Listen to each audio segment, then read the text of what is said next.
નમસ્કાર નમસ્કાર નમસ્કાર વિદ્યાર્થી મિત્રો. આપણે હજી પણ ઓનલાઈન દ્વારા જ ભણવાનું રહેશે અને આ ઓનલાઈન દ્વારા જે લેક્ચરો આપણે આગળ ભણાયા એમાં પહેલું પ્રકરણ અને બીજું પ્રકરણ એ બે મિત્ર ભણાવી દીધું. આજે આપણે એક નવા પ્રકરણ તરફ જઈ રહ્યા છીએ. એ નવું પ્રકરણ શું કહેવા માંગે છે એની હું તમને થોડી માહિતી આપી દઉં છું બકા. અને એ નવું પ્રકરણ આપણે ભણવાનું શરૂ કરવાનું થશે. જો ભાઈ ધ્યાનથી સમજવાનું. પહેલો એક મુદ્દો, જે પણ મિત્ર બોર્ડ વર્ક થાય એ તમારે અલગ નોટમાં ઉતારવાનું રહેશે. જે પણ હું અહીંયા બોર્ડ વર્ક કરું છું બગા એ તમારે અલગ નોટની અંદર ઉતારવાનું રહેશે, ટોપિકો લખવાના રહેશે અને સમજવાના રહેશે. હું જે પણ હોમવર્ક આપું એ ઘરેથી પૂરું કરવાનું રહેશે. જોડે એક ટેક્સ્ટ બુક રાખવાની, આપણી મિત્ર ટેક્સ્ટ બુક એ જોડે રાખવાની અને એક કેલ્ક્યુલેટર પણ રાખવાનું. કારણ કે અમુક ગણતરીઓ મિત્ર ફટાફટ તમારે કરવાની થશે એટલે એક કેલ્ક્યુલેટર પણ જોડે લઈને જ મિત્ર બેસવાનું રહેશે. ચલો ભાઈ, ફિઝિક્સ ભાગ 1 એની અંદર મિત્ર ટોટલ 8 પ્રકરણ છે. ચલો બગા ધ્યાનથી સમજો. Physics PHYSICS. અમુક વિદ્યાર્થીઓ ભાઈ સ્પેલિંગ ભૂલી ગયા હોય ને તો જોઈ લેજો. અમુક તો એમાં છે ફિઝિક્સ.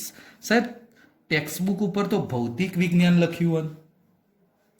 હા તો તમારે ભૌતિક વિજ્ઞાન ભણવાનું, હું અહીંયા ફિઝિક્સ ભણાવવાનો છું.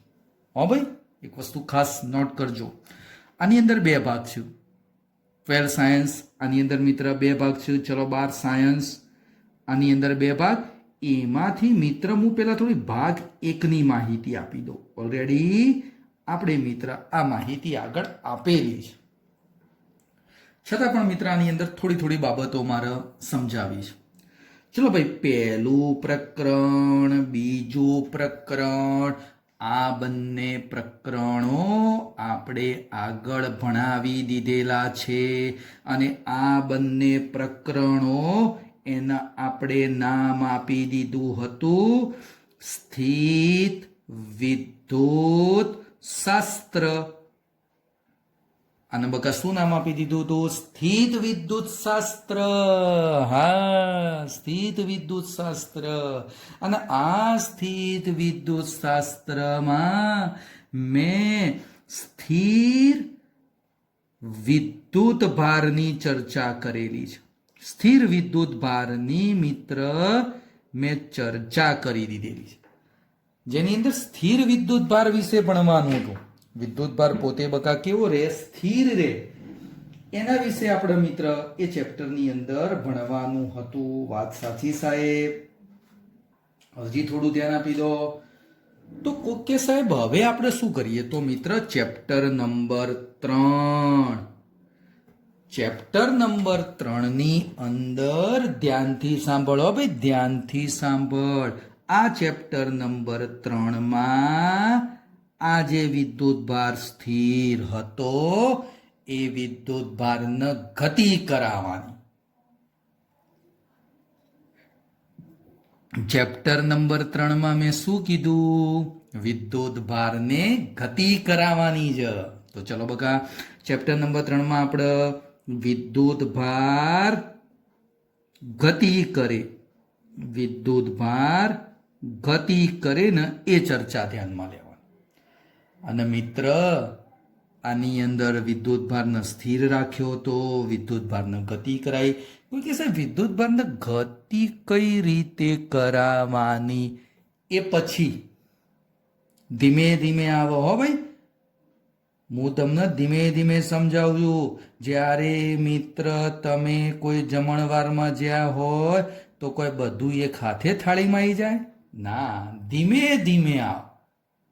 પહેલા મિત્ર ફ્રૂટ સલાડને આવે, પછી મોહનથાળ કાં તો કાજુ કતરીસના ચોહલા આવે, ધીમે ધીમે આવે, છેલ્લા દાળ ભાત આવે. હો ભાઈ, ઓકે સાહેબ, છેલ્લા છાસે આવે. હા ભાઈ આવે, બધું આવે, પણ ધીમે ધીમે આવે. તો ચલો, આની અંદર આ વિદ્યુત ભારના આપણે ગતિ કરાવવાની છે. કઈ રીતે એ બધું પછી સમજાવવાનું છે. જો વિદ્યુત ભાર ગતિ કરે ને તો મિત્ર તમે ધોરણ 10માં ભણી ગયેલા હતા. શું ઉત્પન્ન થાય? તો વિદ્યુત પ્રવાહ ઉત્પન્ન થઈ જાય. જો વિદ્યુત ભાર ગતિ કરે ને તો વિદ્યુત પ્રવાહ ઉત્પન્ન થાય.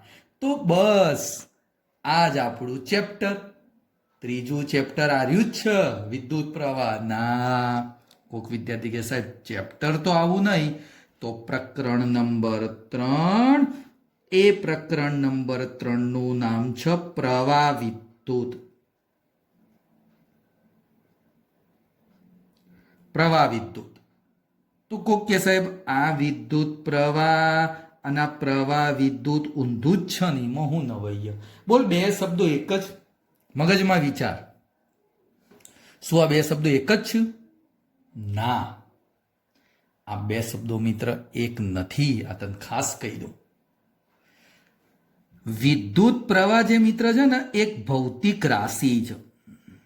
શું બોલું છું બકા? ભૌતિક રાશિ દર્શાવે છે. જ્યારે પ્રવાહ વિદ્યુત પાછળ એક શબ્દ મૂકી દઉં, શાસ્ત્ર. આ પ્રવાહ વિદ્યુત શાસ્ત્ર ભૌતિક વિજ્ઞાનની એક શાખા દર્શાવે છે. જોજો, બે શબ્દો અલગ છે. વિદ્યુત પ્રવાહ એ ભૌતિક રાશિ છે. વિદ્યુત પ્રવાહ એ ભૌતિક રાશિ છે, જ્યારે પ્રવાહ વિદ્યુત શાસ્ત્ર એ ભૌતિક વિજ્ઞાનની એક શાખા છે. આ છે મિત્ર ભૌતિક વિજ્ઞાનની એક શાખા, નામ કહી દઉં છું.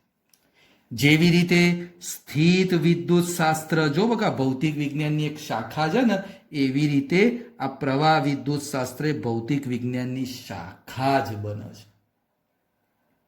અને આ ભૌતિક વિજ્ઞાનની શાખાની અંદર આપણે ભણવાનું છે વિદ્યુત પ્રવાહ ભણવાનું. આપણે શું ભણવાનું બકા? વિદ્યુત પ્રવાહ ભણવાનું. ચલો, હવે આપણે વિદ્યુત પ્રવાહની થોડીક બાબતો સમજાવીએ છીએ. બોલો મિત્ર, ખ્યાલ આવી ગયો? પ્રવાહ વિદ્યુત અને વિદ્યુત પ્રવાહ બે શબ્દો અલગ અલગ છે. પહેલા બે પ્રકરણમાં તમે ભણ્યા હતા સ્થિર વિદ્યુત ભાર વિશે, અને હવે વિદ્યુત ભારના મિત્ર હું ગતિ કરાવું છું. બોલો બકા, ખ્યાલ આવે છે? હું બોલું જોઈએ, ગુજરાતી સ્પષ્ટ બોલું છું, કોઈ ઇંગ્લિશ શબ્દ, કોઈ સંસ્કૃત શબ્દ નથી બોલતો. ધીમે ધીમે સમજવાનો પ્રયત્ન કરો. ચલો મિત્ર, આગળ. કોઈ કે સાહેબ વિદ્યુત પ્રવાહ તમે ભણાવો છો. ચલો બકા, હવે હું આ ટોપિક થોડો આપણે ધીમે ધીમે સમજાવું છું.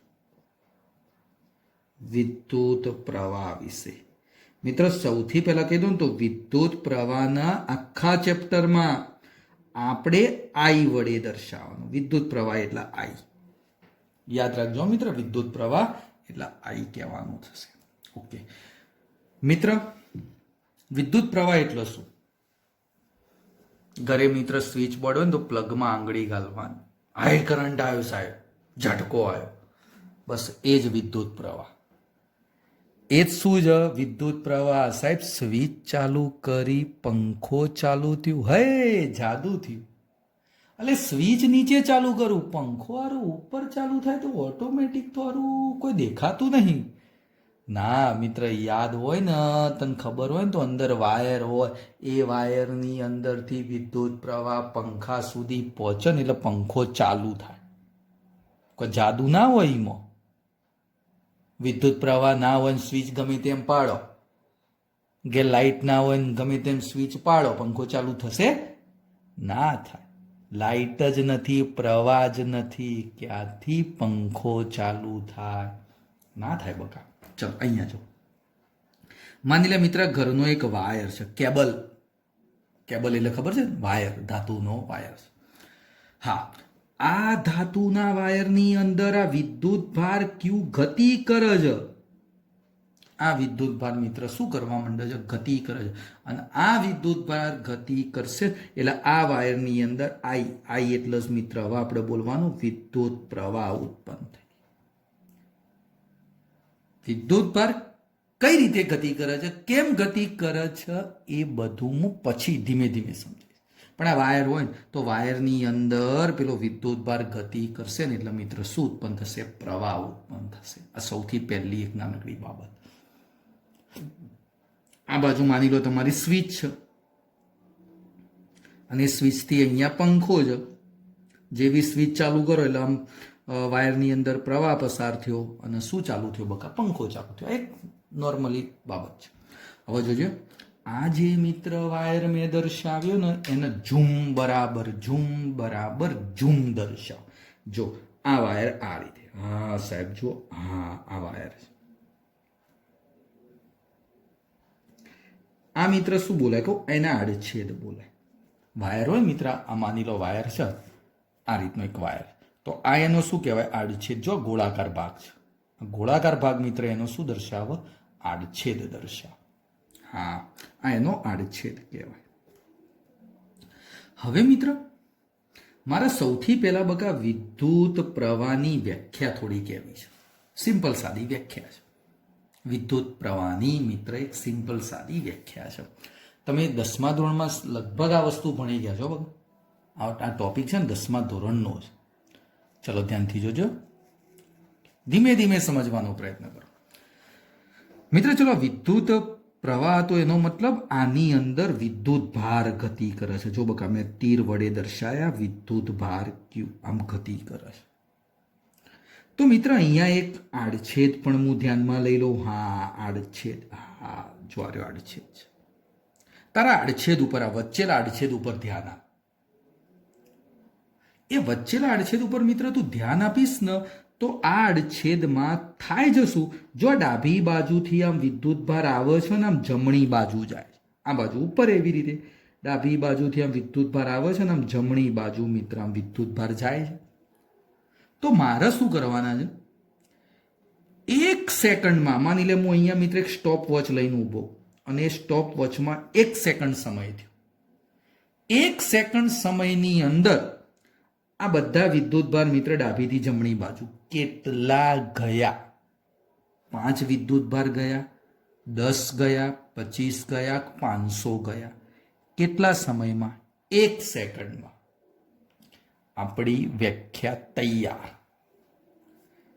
આડછેદમાંથી એકમ સમય, 1 સેકન્ડ એટલે બકા એકમ સમય, આડછેદમાંથી એકમ સમયમાં પસાર થતા વિદ્યુત ભારના જથ્થાને શું કહેવાય મિત્ર? વિદ્યુત પ્રવાહ કહેવાય. ધ્યાનથી સાંભળ ભાઈ, એની ડેફિનેશન, વ્યાખ્યા.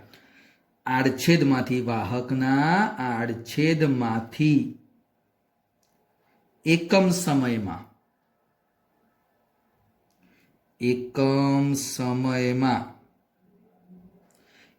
સમયમાં મિત્ર પસાર થતા વિદ્યુત ભારના જથ્થાને, પસાર થતા વિદ્યુત ભારના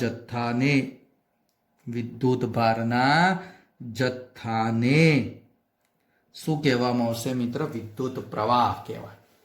આડછેદ તો આડછેદમાં એકમ સમય થયો તો એકમ સમયની અંદર આ ડાબીથી જમણી બાજુ કેટલો વિદ્યુત ભાર ગયો? એ જેટલો વિદ્યુત ભારનો જથ્થો પસાર થાય ને બકા એને કહેવાય વિદ્યુત પ્રવાહ. બોલ મિત્ર, ખબર પડી? વિચાર. હા ચલો મિત્ર હવે થોડું ધ્યાન આપી દે આ બાજુ. તો મિત્ર મારે વિદ્યુત પ્રવાહનું સૂત્ર લખવું હોય તો વિદ્યુત પ્રવાહ એકમ સમય એટલે બકા સમય ક્યાં આવે? નીચે, અને પસાર થતો શું લખી દઉં? વિદ્યુત ભારનો જથ્થો. એટલે વિદ્યુત પ્રવાહ બરાબર વિદ્યુત ભાર ભાગ્યા સમય. તો મિત્ર સૂત્ર તૈયાર. વિદ્યુત પ્રવાહ એટલે I, વિદ્યુત ભાર એટલે Q, સમય એટલે T. આઈ બરાબર ક્યુ અપોન ટી. ફરીથી બોલું છું, આઈ બરાબર ક્યુ અપોન ટી. બહુ જ ઉપયોગી સૂત્ર ભાઈ, આ બહુ જ ઉપયોગી સૂત્ર. 10મામાં આવી ગયેલું હતું. હા ભાઈ, આવું બધું તો આ 10મામાં આવી ગયું. લે અમારે ફરીથી ભણાવવું પડે. ચલ બકા, આના ઉપરથી આનો એકમ ચલ ફટાફટ બોલ. કુલમ પર સેકન્ડ. જો બકા, ઉપર વિદ્યુત ભાર, નીચે સમય. કુલમ પર સેકન્ડ. અને કુલમ પર સેકન્ડ ના બોલવું હોય ને તો એમ્પિયર એ લખાય, કેપિટલ એ. એસઆઈ એકમ એમ્પિયર. ચલો મિત્ર, વિદ્યુત પ્રવાહનું પારિમાણિક સૂત્ર લખવું હોય તો પા સૂત્ર. અલગ નોટમાં મિત્ર આવું બધું ટૂંકમાં લખી દેવાનું. ચલો, પા સૂત્ર શું બનશે? કુલમ છે એટલે Q1, સમય ઉપર આવે T-1 લખવું હોય તો Q1 T-1, અથવા મિત્ર એમ્પિયર છે એટલે માત્ર A1 લખી દે. કોક કે સાહેબ M0 L0 T0. વિદ્યુત પ્રવાહ માટે મિત્ર આપણે શું બોલતા હતા? A1. હા, વિદ્યુત પ્રવાહ અદિશ રાશિ. વિદ્યુત પ્રવાહ અદિશ રાશિ. પણ મિત્ર એક વસ્તુ કહી દો, જો એ બાબત તમારે થોડી કોલેજ કક્ષાએ ભણવાનું થાય, ખરેખર એ અદિશ નથી. તો તમારા મગજમાં પ્રશ્ન, સાહેબ અદિશ ના હોય તો સદિશ કહેવાય. બકા, એ સદિશ એ નથી. ખરેખર વિદ્યુત પ્રવાહ છે ને એ ટેન્સર રાશિ છે. તમારા માટે આ શબ્દ નવો છે. ટેન્સર રાશિ કહેવાય. ઓકે, ટેન્શન નહીં લે, ટેન્સર રાશિ કહેવાય. ઓકે સાહેબ, ટેન્સર થોડું હો મિત્ર, કારણ કે આ બધું આપણે જરૂરી નથી. અદિશમાં શું આવે? માત્ર મૂલ્ય જ આવે. સદિશમાં શું આવે? મૂલ્ય અને દિશા. તો કોઈ કે સાહેબ ટેન્સરમાં શું આવે? ટેન્સરમાં મૂલ્ય તો આવે જ, મિત્ર આવે જ, પણ દિશા જે ખરી ને મિત્ર, એ દિશાનું મહત્વ એટલું હોય ખરી. ફરીથી બોલું છું, હોય ખરી, પણ મિત્ર એનું એટલું મહત્વ ના. એટલા માટે મિત્ર એને ટેન્સર રાશિ કહેવામાં. કોઈ કે સાહેબ વિદ્યુત પ્રવાહમાં દિશા જો બકા દર્શે ને, ડાબીથી જમણી બાજુ વિદ્યુત પ્રવાહ જાય છે એટલે હોય ખરા, પણ એનું મહત્વ એટલું ના હોય. અત્યારે એ બધી બાબતો બકા જવા દો, આપણે અત્યારે એને ખાસ એટલું બધું સમજવાનું.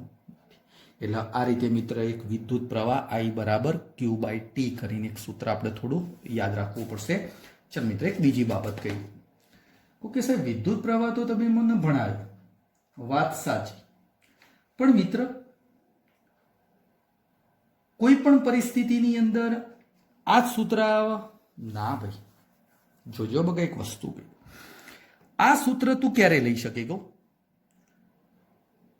વિદ્યુત ભારનો જથ્થો સમય સાથે અચળ રહેતો હોય ત્યારે.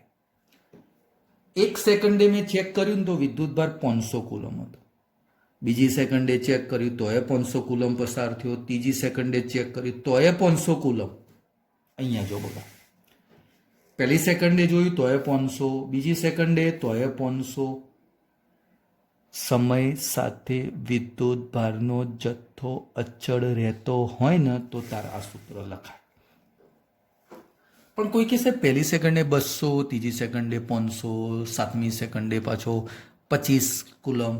સમય સાથે વિદ્યુત ભારનો જથ્થો બદલાય તો આ સૂત્ર તું વાપરી શકીશ નહીં. તો એના માટે મિત્ર એક બીજું સૂત્ર આવે, ચલ ધ્યાન આપી દે. માની લો ભાઈ આપણો એના એ જ આડછેદ, હા, વાહક તાર એના એ જ, અને આડછેદ પણ એના એ. હા, હવે ધ્યાન આપજો. માની લો મિત્ર હું એમ કહી દઉં ભાઈ ટી સમય થયો. ટી સમયે આ આડછેદમાંથી માની લો ક્યુ જેટલો વિદ્યુત ભાર પસાર થયો. તો ટી સમયમાં પસાર થતો વિદ્યુત ભાર,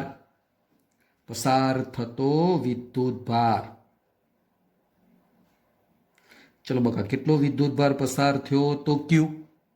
ટી સમયમાં ક્યુ જેટલો વિદ્યુત ભાર પસાર થયો. ચલો જી આગળ ધ્યાન લો. થોડો સમય વધ્યો, example for T plus delta T સમય મિત્ર થયો, તો પસાર થતો વિદ્યુત ભાર માની લો ક્યુ પ્લસ ડેલ્ટા ક્યુ જેટલો પસાર થવા માંડે. જો મિત્ર અહીંયા થોડો સમય વધ્યો તો પેલો વિદ્યુત ભાર ડેલ્ટા ક્યુ એ વધી. કહેવાનો મતલબ એવો કે ડેલ્ટા ટી સમયમાં પસાર થતો વિદ્યુત ભાર ડેલ્ટા ક્યુ જ, ડેલ્ટા ટી સમયમાં પસાર થતો વિદ્યુત ભાર ડેલ્ટા ક્યુ જ. તો મિત્ર મને મળે સરેરાશ પ્રવાહ આઈ, અને બકા સરેરાશ હોય એટલે બ્રેકેટ ભણાવી દીધેલું છે. બોલો મિત્ર, વિદ્યુત ભાર ડેલ્ટા ક્યુ અને મિત્ર સમય ડેલ્ટા ટી લખી દીધો. આટલા સમયમાં આટલો વિદ્યુત ભાર લખી દીધું સૂત્ર સરેરાશ પ્રવાહ.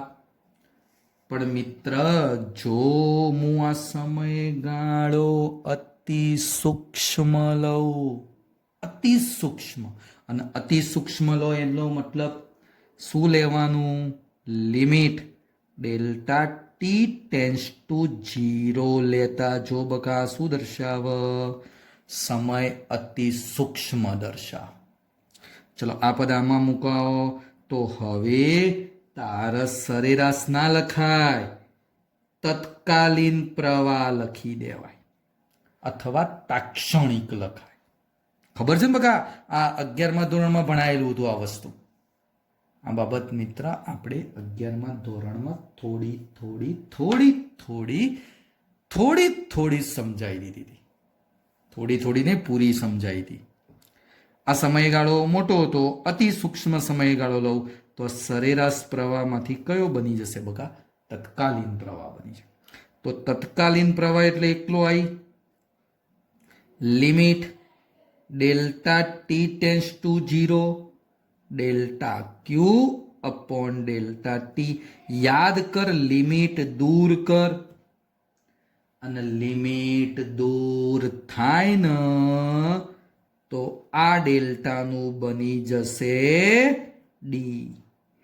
તો ડીક્યુ અપોન ડીટી મને મળી ગયું તત્કાલીન પ્રવાહનું સૂત્ર. આ કયો પ્રવાહ મળી ગયો? તત્કાલીન પ્રવાહ. એટલે આ ક્યારે? સમય સાથે વિદ્યુત ભાર બદલાતો હોય. આ ક્યારે?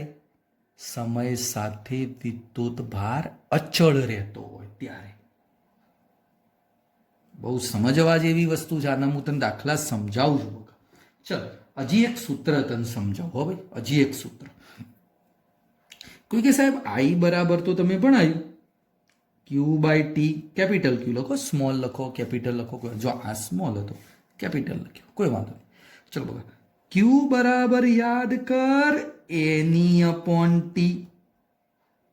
ચેપ્ટર 1 ક્વોન્ટમીકરણ. ક્યુ બરાબર કયું સૂત્ર બોલતા હતા? એની. એની, હા એની. ઓકે, ચલો મિત્ર એની લખી દીધું. પણ મારે હજી એક સૂત્ર સમજાવો, ધ્યાન આપજો. આ એ સૂત્ર ઉપયોગ. માની લો મિત્ર હું એમ કહું, માની લો મિત્ર હું એમ કહી દઉં, હા ચલો એક ઇલેક્ટ્રોન મિત્ર હું ધ્યાનમાં લઉં. જોજો ભાઈ ધ્યાનથી સમજીએ, એક જ ઇલેક્ટ્રોન ધ્યાનમાં લઉં છું. માની લો મિત્ર આ એક વાયરમ ગોળ વાળી દીધો, અને આની અંદર માની લે એક જ ઇલેક્ટ્રોન ગતિ કરે છે, એક જ ઇલેક્ટ્રોન. તો ચલો કોઈ કહેશે સાહેબ પ્રવાહ કેટલો? તો ધ્યાનથી સાંભળજો. હું એમ કહી દઉં એક ઇલેક્ટ્રોન એટલે બકા એન બરાબર તો કેટલા થઈ જાય? એક થઈ જાય. તો ચલો ઇલેક્ટ્રોન માટે ઈ, અને મિત્ર માની લે સમય ટી. હા બરોબર સાહેબ, હજી થોડું ધ્યાન આપ, હજી થોડું ધ્યાન આપ. હું એમ કહી દઉં આ ઇલેક્ટ્રોન મિત્ર જે વર્તુળમાં પરિભ્રમણ કરે એની આવૃત્તિ આપી દીધી એફ, આવૃત્તિ આપી દીધી. તો ચલો પહેલો મુદ્દો, હું એમ કહી દઉં કે આ ઇલેક્ટ્રોન એક પરિભ્રમણ પૂર્ણ કરે.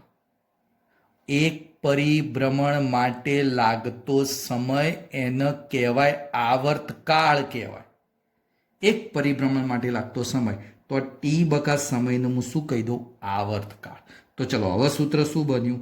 E/T, એક પરિભ્રમણ એટલે આવર્તકાળ લખી દીધો, અને 1/T, એફ બરાબર યાદ કર 1/T થાય. તો આ એફ અહીંયા મૂકી દે 1/T ની જગ્યાએ. તો આઈ બરાબર સૂત્ર શું થયું? 1/T એટલે એફ, અને આ મિત્ર ઈ તો હતો જ. તો આ સૂત્ર થઈ ગયું આઈ બરાબર એફઈ. જો મિત્ર મેં સૂત્રો કેટલા 3 રાઉન્ડ વાળા દેખાય છે. આઈ બરાબર Q/T, આઈ બરાબર dQ/dt, આઈ બરાબર એફઈ. આઈ બરાબર એફઈ એ લખી શકાય છે. તને એમ કે એક ઇલેક્ટ્રોન 25 હર્ટ્ઝની આવૃત્તિથી એક વર્તુળ પર પરિભ્રમણ કરે. 25 હર્ટ્ઝની આવૃત્તિ માટે એક પરિભ્રમણ કરે તો મિત્ર પ્રવાહ કેટલો? તો આવૃત્તિ બદલી દે 25. ઇલેક્ટ્રોનનો વિદ્યુતભાર તો તને ખબર છે, મૂકી દે, સીધો જવાબ આવે. મિત્ર આ સૂત્ર સમજવા જેવા જો બકા, ચોપડી નથી આપ્યા. હજી જો એક સૂત્ર તને સમજાવું છું, ધ્યાનથી જોજે ભાઈ, ધ્યાનથી જો. હજી પણ મિત્ર એક સૂત્ર તને સમજાવું છું. હા ચલો મિત્ર, આપણે પેલું એક સૂત્ર કયું ધ્યાનમાં લીધું? હા, આઈ બરાબર, જોજો બકા આના ઉપરથી. આવા તો હું બીજા હજી 1-2 સૂત્રો સમજાવું છું. dQ/dt તો હતું જ. ચલો મિત્ર આમાં dq લખાવજો. તો dq બરાબર i dt. dt ભાગાકારમાં હતું, ક્યાં જતો રહ્યો બકા? ગુણાકારમાં જતો રહ્યો. બરોબર, વાત સાચી સાહેબ. હા ચલો હવે થોડું ધ્યાન આપજો ભાઈ. મિત્ર બંને બાજુ સંકલન લઈ લો. તો ચલો સંકલન dq, આ બાજુ સંકલન i dt. એક સંકલન dq અને એક સંકલન i dt. મિત્ર આના આગળ આમ એક ના કહેવાય રે, સંકલન 1 dq.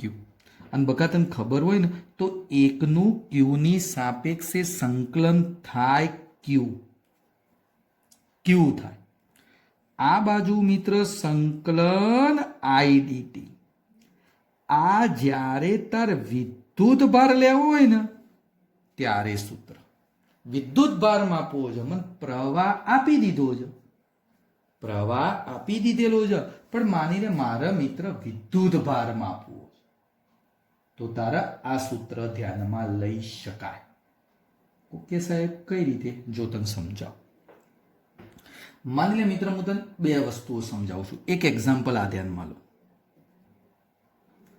એક્ઝામ્પલ છે મિત્ર, મને q આપી દીધો. q બરાબર 3t² પ્લસ 2t અને -1. આ q નું એક સમીકરણ આપેલું, અને તને પ્રશ્ન એવો કરેલો છે કે t બરાબર 3 સેકન્ડે પ્રવાહ કેટલો? t બરાબર 3 સેકન્ડે. જો મિત્ર આમાં તું સમય બદલે ને, જો આ સમય બદલ, આ t3 છે ને એ 3 અહીંયા મૂક. કોઈ કે સાહેબ હું અહીંયા 4 મૂકું, કોઈ કે સાહેબ હું અહીંયા 5 મૂકું. સમય સાથે વિદ્યુત ભાર બદલાય છે. તો પ્રવાહનું કયું સૂત્ર? I બરાબર સિમ્પલ dQ/dt. સિમ્પલ. ચલો બકા, q ની કિંમત મુકાય 3t² પ્લસ 2t -1. q ની કિંમત મૂકી દીધી. ચલો બકા, આનું વિકલન હવે આવડતું હોવું જો. હવે એ કોઈ સાહેબ ના શીખવાડે, ઓલ્યા બધું એ સાહેબ શીખવાડી લે. જો હવે બબૂચક જો. હા, આઈ બરાબર. ચલો બકા, પહેલું 3t² માં 2 ઘાત આગળ આવે. જો આ 2 ઘાત આગળ આવી તો 3 દુ 6, અને t ની 1 ઘાત ઘટી ગઈ એટલે 60 જ. 60, 60 નહીં લે યાર, 60 એટલે 60. અરે બબૂચક જો. પ્લસ મિત્ર 2 પડ્યા રહ્યા. t ટીની સાપેક્ષે 1, ફરીથી બોલો, આ ટીનું આ ટીની સાપેક્ષે 1 થઈ ગયું. અને મિત્ર આમાં તો કોઈ ટી જેવું પદ છે જ નહીં, એટલે અચળનું વિકલન 0, એટલે માઇનસ બકા શું લખી દીધું? 0. અચળનું વિકલન તો કેવું બને? 0 લખી દીધું. બોલ, પદ કયું બન્યું બકા? I બરાબર 60 પ્લસ 2. પણ મારે 3 સેકન્ડે પ્રવાહ શોધવો તો આમાં ટી બરાબર 3 લેતા. ચલો બકા, ટી બરાબર 3 લખી દો. તો આ 6, આ 3, આ પ્લસ 2, કેટલા થયા? 6 દુ 12, 6 તરી 18 પ્લસ 2, એટલે આપણો જવાબ આવી ગયો 20 એમ્પિયર. ઓકે સાહેબ, 4 સેકન્ડે આમાં 4 મૂક, 6 ચોક 24 પ્લસ 2 26 એમ્પિયર જવાબ. એટલે આ મિત્ર આવી રીતે દાખલા સમજવાના. પેલું પહેલું સૂત્ર બકા પડેલું એ તો એકદમ સિમ્પલ હતું, ક્યુ બાય ટી 10માં આવતું. ઓકે, ચાલ મિત્ર, હું તને એક દાખલો હોમવર્કમાં આપું. આ હોમવર્કમાં તાર ઘરેથી ગણવાનો છે. જોજે, દાખલો આવો છે. I બરાબર 2t² પ્લસ 2t પ્રવાહ સમય સાથે બદલાય છે.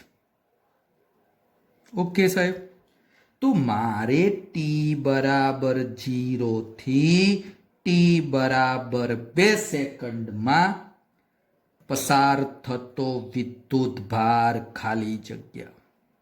વિદ્યુત ભાર કેટલો? 0 થી 2 સેકન્ડની અંદર પસાર થતો વિદ્યુત ભાર કેટલો? આ દાખલો તારે આવતીકાલે ગણી તૈયાર રાખવાનો. હું બગા, આ દાખલો તારો બોલ ભાઈ, ખ્યાલ આવ્યો? ખબર પડી વિદ્યાર્થી મિત્રો? આજે મેં માત્ર વિદ્યુત પ્રવાહ સમજાયું. વિદ્યુત ભાર ગતિ કરી એટલે વિદ્યુત પ્રવાહ ઉત્પન્ન થયો. વિદ્યુત પ્રવાહના થોડા સૂત્રો સમજાયા. ધીમે ધીમે સમજવાનો પ્રયત્ન કરો અને અલગ નોટમાં લખતા રહો. અલગ નોટની અંદર બકા તમારે લખતા રહેવું પડશે. કોઈ પણ પ્રશ્ન હોય તો જણાવવાનો. આજે હું આટલા સુધી રાખું છું. ગુડ બાય બકા. આવતીકાલે ફરીથી આપણે મળીશું. Okay, good bye. ચલો ભાઈ, નમસ્કાર વિદ્યાર્થી મિત્રો. પ્રકરણ 3 પ્રવાહ વિદ્યુત શાસ્ત્ર આપણે મિત્ર ભણાવીએ છીએ, જેની અંદર મેં ગઈકાલ સુધીમાં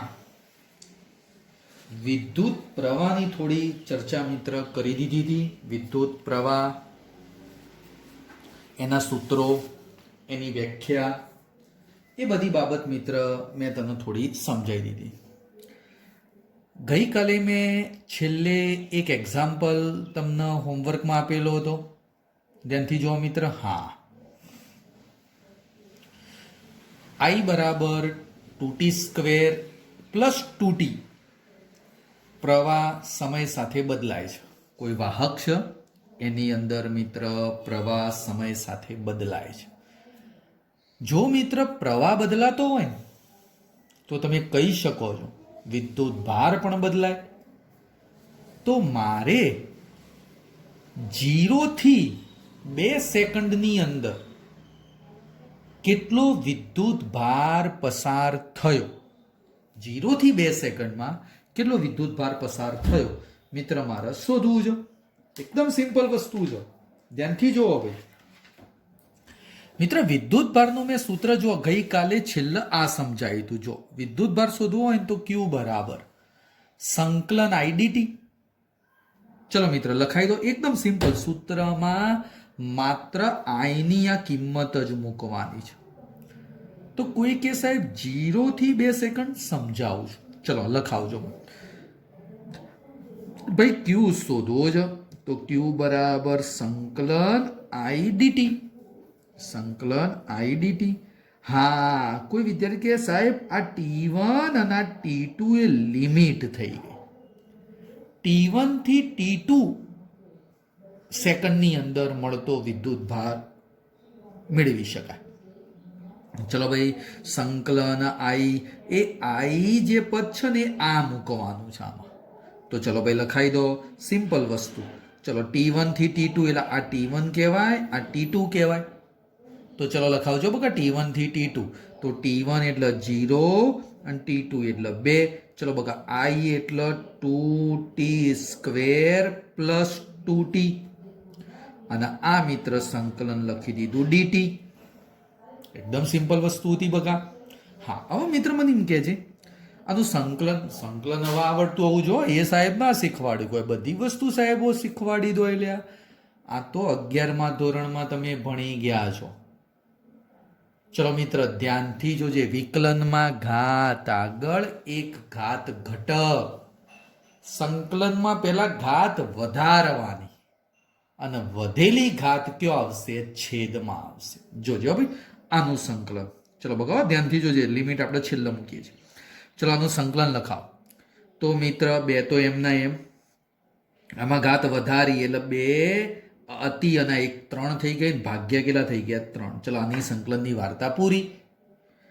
પ્લસ આ 2 એમના એમ, ચલો આમાં 1 ઘાત હતી, હવે કેટલી ઘાત થશે? 2 ઘાત થશે. આ ઉપર 1 ઘાત વધી ગઈ, 2 ભાગ્યા મિત્ર 2 થઈ ગયા. જોજો આમાં 2 ની 3 ઘાત, આમાં 1 ની 2 ઘાત. સિમ્પલ વસ્તુ છે. ચલો બકા લિમિટ કેટલી? તો 0 થી 2 લખી દેવાની. ચલો મિત્ર એમાંથી આ બે જતા રહેશે, એ બે મિત્ર જતા રહેશે. ચલો લિમિટ છોડો, પહેલી અપર માઇનસ લોઅર. આ બાદ ધ્યાન આપજો મિત્ર. અહીંયા ચલો લખી દો ને, ક્યુ બરાબર, ધ્યાનથી જોજો મિત્ર, 2. આ પદ અહીંયા જો. હવે ટી ની જગ્યાએ મારે કેટલા લખવાના? Upper limit. તો અપર લિમિટ કેટલી છે? 2 અને 2 નો ઘન, એટલે 2 નો ઘન. તો 2 નો ઘન બગા કેટલો થશે? 2 નો ઘન 8 ભાગ્યા 3 તો હતા જ. હજી અપર લિમિટ મેલા હો, અપર લિમિટ જ. ચલો આમાં 2 નો વર્ગ એટલે 4. બોલો અપર લિમિટ આવી ગઈ. આ બાજુ જોજો મિત્ર, અહીંયા સાઈડમાં 4 અપર લિમિટ આવી ગઈ. આમાં 2 અપર લિમિટ, આમાં 2 અપર લિમિટ. હવે લોઅર લિમિટ જોજો. આ 0 અહીંયા મૂકો બકા, 0 અહીંયા મૂકો. સમજણ પડે છે ભાઈ?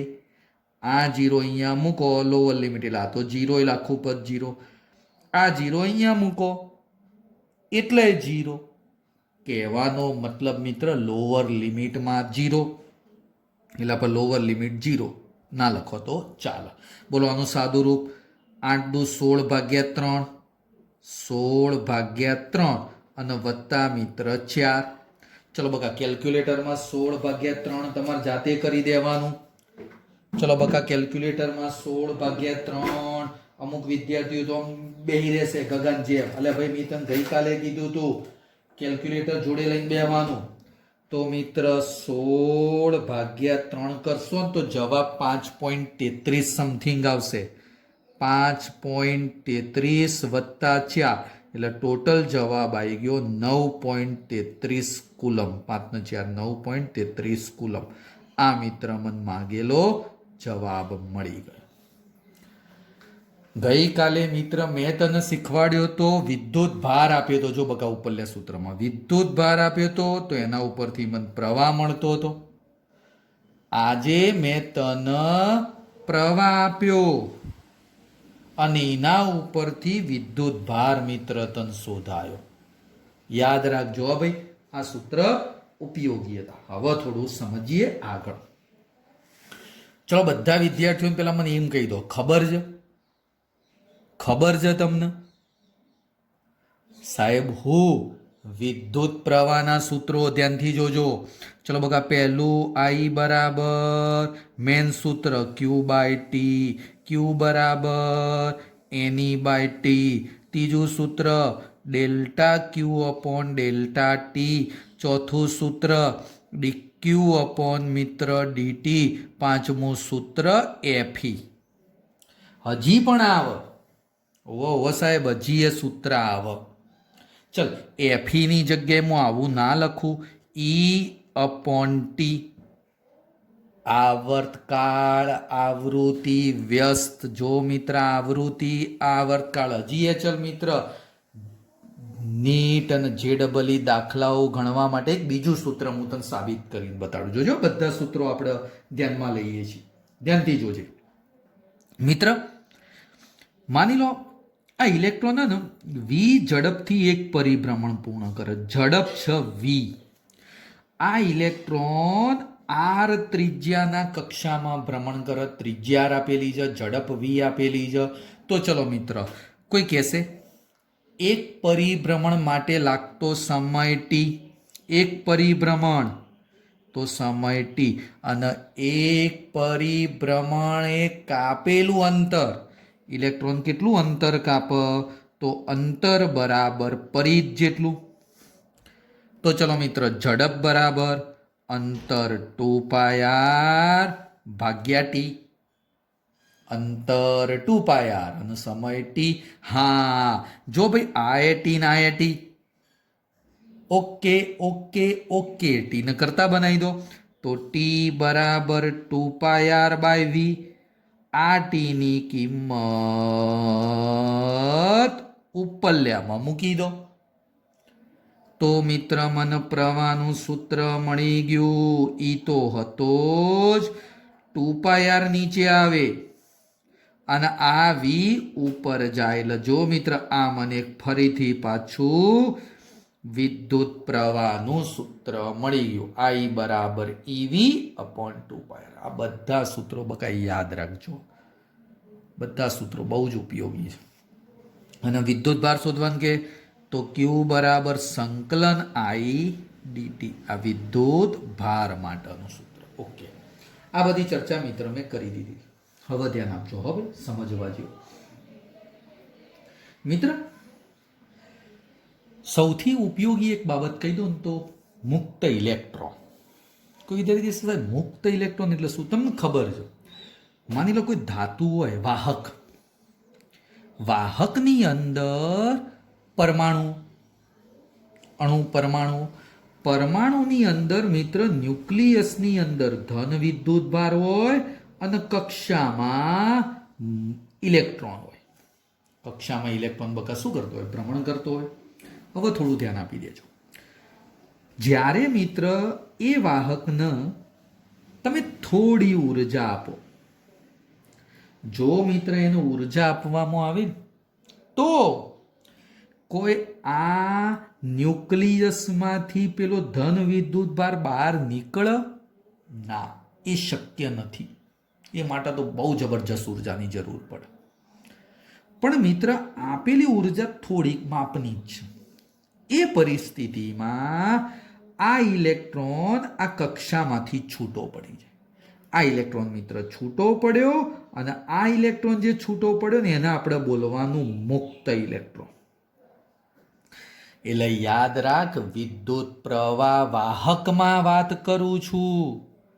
વાહકમાં વિદ્યુત પ્રવાહ મેળવવા માટે કયા વિદ્યુત ભાર ગતિ કરે? તો મુક્ત ઇલેક્ટ્રોન ગતિ કરે. આ ના ગતિ કરે. આ તો મિત્ર ન્યુક્લિયસમાં ફિક્સ હોય. જો તને હજી આખી એક આકૃતિ દર્શાવો. માની લો એક વાહકનો ટુકડો બકા કહી દીધો. એક ટુકડો છે વાહક, તાંબુ. તો તાંબાની અંદર આ પરમાણુ, પરમાણુનો આ ધન ન્યુક્લિયસ અને આ ઇલેક્ટ્રોન છૂટો પડ્યો. બીજો એક ધન, આ ઇલેક્ટ્રોન છૂટો પડ્યો. ત્રીજો એક ધન, આ ઇલેક્ટ્રોન છૂટો પડ્યો. આવી રીતે પરિસ્થિતિ બને. ઘણા બધા ઇલેક્ટ્રોન હોય. આ તો ખાલી સમજવા માટે. હા, હવે જ્યારે મિત્ર આની અંદર કરંટ પસાર થાય ને, પ્રવાહ મેળવવાની જ્યારે વાત થાય તો આ બધા ઇલેક્ટ્રોન ગતિ કરે. કોઈ આ ધન વિદ્યુત ભાર ગતિ ના કરે. યાદ રાખજો, વાહકમાં ઇલેક્ટ્રોન ગતિ કરશે. કોઈ વિદ્યાર્થી કહેશે ઇલેક્ટ્રોન ગતિ કઈ રીતે કરે? તો ચલ મારે તને હવે એ સમજાવવાનું. એકદમ ઓટોમેટિક ગતિ કરે? ના બકા, ઓટોમેટિક ગતિ ના કરે. એ વાહક તારને મિત્ર તમારે બેટરી સાથે જોડવો પડે.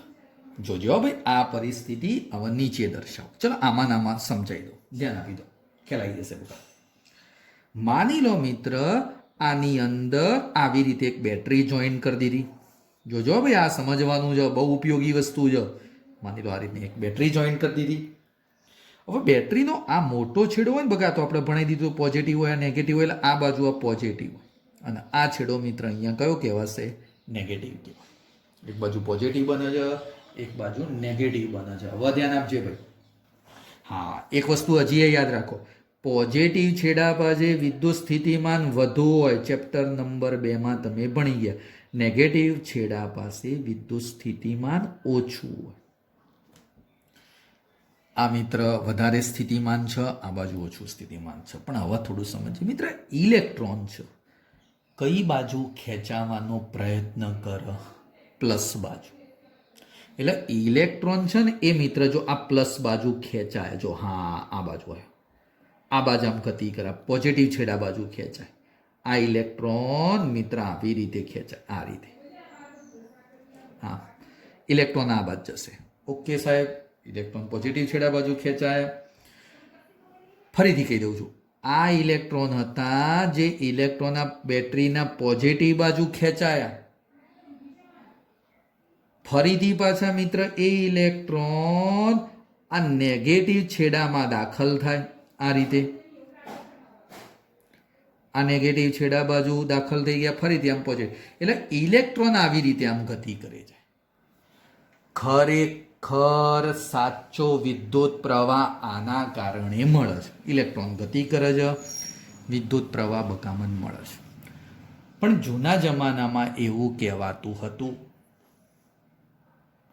કે ઇલેક્ટ્રોનની શોધ નથી થઈ ત્યારે સમજી લે. ત્યારે એવું કહેવાતું હતું ભાઈ, બેટરીના ધન છેડામાંથી વિદ્યુત પ્રવાહ બહાર આવે. આ વિદ્યુત પ્રવાહ બેટરીના ધન છેડામાંથી ધન વિદ્યુત ભાર ગતિ કરે, એવું પહેલા કહેવાતું હતું. અને આ રીતે મિત્ર પ્રવાહ મળે. જોજો રેડ કલરથી મેં દર્શાવ્યો છે બકા. જ્યારે ઇલેક્ટ્રોનની શોધ નથી થઈ ત્યારે એવું માનવામાં આવતું કે ભાઈ ધન વિદ્યુત ભાર ગતિ કરે છે, એટલે ધન છેડામાંથી મિત્ર આમ પ્રવાહ આ રીતે આમ જોવા મળે. આ બધા ધન આ બાજુ ઋણ બાજુ જાય, એવું પહેલા માનવામાં આવતું હતું. એટલે આ જે આઈ પ્રવાહ બકા મેં દર્શાવ્યો ને, એ જૂની પ્રણાલી. આઈ પ્રવાહ રેડ કલરની લાઈનથી બકામું દર્શાવ, જૂની પ્રણાલી. અને જૂની પ્રણાલીને આપણે બોલવાનો રૈવાજિક પ્રવાહ કહેવાય. કયો બકા? રૈવાજિક પ્રવાહ કહેવાય. અને જો હું આ દર્શાવું, હા આ ઇલેક્ટ્રોન વાળો બ્લેક કલરની પેનથી મેં દર્શાવ્યું, એ કયો પ્રવાહ કહેવાય? ઇલેક્ટ્રોન પ્રવાહ કહેવાય. ખરેખર ઇલેક્ટ્રોન ગતિ કરે છે એટલે ઇલેક્ટ્રોન પ્રવાહ મન મળે. પણ જૂની પ્રણાલી રિવાજો, આપણે જૂના રિવાજો એવા હતા કે ભાઈ બેટરીના ધન છેડામાંથી આમ પ્રવાહ બહાર નીકળે છે. હા, એટલે બે વસ્તુ તું મગજમાં ક્લિયર કરી દે, રૈવાજિક પ્રવાહ અને ઇલેક્ટ્રોન પ્રવાહ. રૈવાજિક પ્રવાહ ક્યોથી કયો ગયો? જો મિત્ર બેટરીના ધનમાંથી બહાર આવે છે અને ઋણમાં જાય છે. જો બકા આ આઈ દર્શાવે તો રૈવાજિક પ્રવાહ ક્યોથી કયો ગયો? ધનથી ઋણ તરફ છે. પ્લસથી કયો ગયો બકા? માઇનસ. તો કોઈ કહેશે ઇલેક્ટ્રોન પ્રવાહ કયો ગયો? તો ઇલેક્ટ્રોન જો બકા આ નેગેટિવમાંથી બહાર આવે છે. જોજો મારા પેન ઉપર જો. હા, અને આ ઇલેક્ટ્રોન મિત્ર અહીંયા જો. હા આમાં, એટલે ઋણથી ધન તરફ જાય,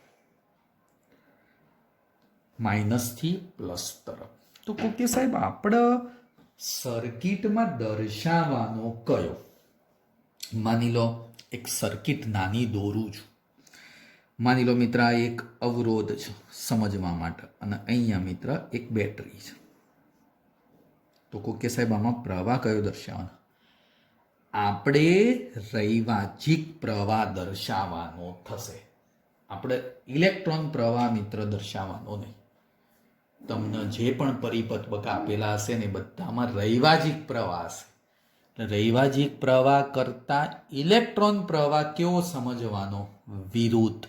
એટલે જો આ ધન છેડામાંથી આ રીતનો આપણો પ્રવાહ દર્શાવવાનો, આ રીતે. આમ તીર દોરી દો ને આ પ્રવાહ દર્શાવી દીધો. એટલે ઇલેક્ટ્રોન પ્રવાહ આનાથી કેવો સમજવાનો? વિરુદ્ધ. ઇલેક્ટ્રોન પ્રવાહ બકા આનાથી કેવો તાર સમજી લેવાનો? વિરુદ્ધ. સિમ્પલ બાબત હતી. એટલે દર્શાવવાનો રૈવાજિક પ્રવાહ ધન છેડાથી ઋણ છેડા. ઇલેક્ટ્રોન પ્રવાહ વિરુદ્ધ હોય. કોણ ગતિ કરે ઇલેક્ટ્રોન પ્રવાહમાં? ઇલેક્ટ્રોન ગતિ કરે. અને ક્યોથી કયો હોય તો ઋણ છેડાથી ધન છેડા. બરોબર ચિત્ર જોઈ લે. ખ્યાલ આવી ગયો બગા? બરોબર ધ્યાનથી જો. બહુ ઉપયોગી વસ્તુ હતી મિત્ર આ રહી. બરોબર ચિત્ર જોઈ લે. રૈવાજિક પ્રવાહ પ્લસથી માઇનસ તરફ દર્શાવવાનો રૈવાજિક પ્રવાહ. ઇલેક્ટ્રોન પ્રવાહ માઇનસથી પ્લસ એ દર્શાવવાનો નથી, એ માત્ર સમજવાનો છે. રૈવાજિક પ્રવાહ કરતા વિરુદ્ધ હોય. રૈવાજિક પ્રવાહ કરતા બકા કેવો હોય? વિરુદ્ધ. ઓકે. ના ખબર પડે તો બકા પૂછી લેવાનું. હો ઓકે. ચલો મિત્ર હવે એક આગળની ચર્ચા કરી દો. મિત્ર મારે 3 વસ્તુઓ તને સમજાવવાની છે. વાહક પદાર્થ. વાહક પદાર્થ એટલે તાંબુ, એલ્યુમિનિયમ, લોખંડ એ વાહક પદાર્થો કહેવાય. તો ચલો બકા ધ્યાનથી જોજો. વાહક પદાર્થની અંદર પહેલો મુદ્દો વાહક પદાર્થ. વાહક પદાર્થની અંદર વિદ્યુત પ્રવાહ કોના કારણે ઉત્પન્ન થાય? તો મિત્ર હું ખાસ કહી દઉં છું, મુક્ત ઇલેક્ટ્રોન. મુક્ત ઇલેક્ટ્રોન ગતિ કરે ને પ્રવાહ ઉત્પન્ન થાય. આ વાહક પદાર્થની મેં ચર્ચા કરી. આપણે આ ચેપ્ટરમાં ભણવાનું આ જ છે કે વાહક પદાર્થની અંદર વિદ્યુત પ્રવાહ મુક્ત ઇલેક્ટ્રોનના કારણે મળે છે. પણ માનવાનું કયું? આપણે માનવાનું કયો? રૈવાજિક. ખરેખર પ્રવાહ આ ઇલેક્ટ્રોનના કારણે આમ મળ્યો, પણ આપણે બધું દર્શાવવાનું કયું? પ્લસથી માઇનસ રૈવાજિક. ચલો હજી બકા થોડું ધ્યાન આપી દો. હવે મિત્ર આવી એક બાબત તમારે કેમિસ્ટ્રીમાં ભણવાની હશે. જોજે તો ઓકે. કેમિસ્ટ્રીમાં મિત્ર તમારે ભણવાનું એવું આવશે કે વિદ્યુત વિભાજ્ય દ્રાવણ. ધ્યાનથી જોજો બકા. વિદ્યુત વિભાજ્ય દ્રાવણ. બકા આ વિદ્યુત વિભાજ્ય જે દ્રાવણ ખરું ને એની અંદર પ્રવાહ કઈ રીતે મને મળે છે? તો મિત્ર તમે કેમિસ્ટ્રીમાં ભણી ગયા હોય તો માની લો મિત્ર એક પાત્ર, એ પાત્રની અંદર 2 મિત્ર ઇલેક્ટ્રોડ્સ. એક ઇલેક્ટ્રોડ્સ મિત્ર આ રીતે દર્શાવ્યો પોઝિટિવ, તમે એને એનોડ કહેતા હશો, અને બીજો મિત્ર એક નેગેટિવ કેથોડ કહેતા હશો, જે પણ હોય. અને મિત્ર આ અંદર દ્રાવણ ખાસ કરીને હું H2SO4 લઉં છું. ચલો મિત્ર એક પોઝિટિવ છે, એક નેગેટિવ છે. આ રીતે મિત્ર આમ બાહ્ય તાર જોડી દીધેલો છે, અવરોધ છે. હા હવે ધ્યાન આપજો ભાઈ, આ સમજજો. બ્લેક પેનથી દર્શાવો મિત્ર. જે H2SO4 જે વિદ્યુત વિભાજ્ય દ્રાવણ છે ને મિત્ર, એ દ્રાવણની અંદરથી H+2 આયન અને SO4 -2 ion, sorry H+ ion અને SO4 -2 મિત્ર. H+ આયન અને SO4 -2 આયન. હવે મિત્ર આ જે વસ્તુ ખરી ને, આ દ્રાવણમાંથી આ બંને આયનો છૂટા પડે. બંને આયનો છૂટા પડે. બંને આયનો મિત્ર શું થશે? છૂટા પડશે. એ બંને આયનો જે છૂટા પડશે એમાંથી જે ધન આયન ખરો H+ આયન એ ઋણ છેડા બાજુ જાય. અને મિત્ર SO4 -2 એટલે ઋણ આયન, એ ઋણ આયન કયો જશે?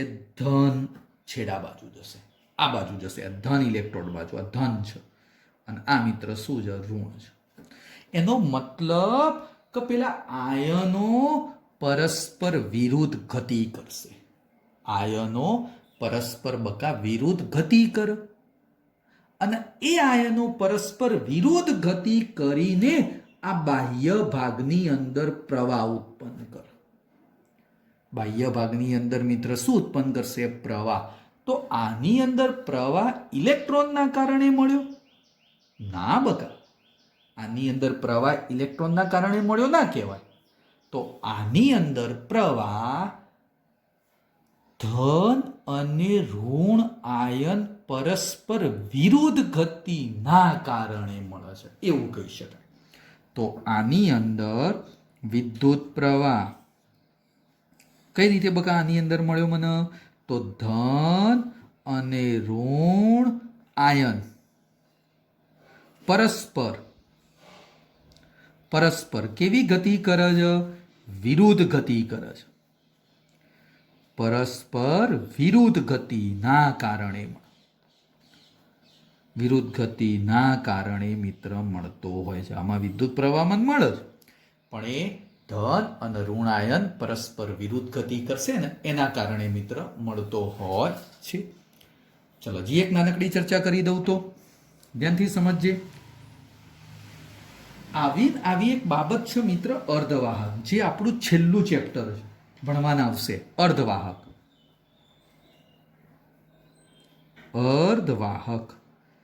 આ અર્ધવાહકની અંદર સાહેબ વિદ્યુત પ્રવાહ કઈ રીતે મળે? તો મિત્ર આ ભણવાનું આવશે, તમને ટૂંકમાં કહી દઉં.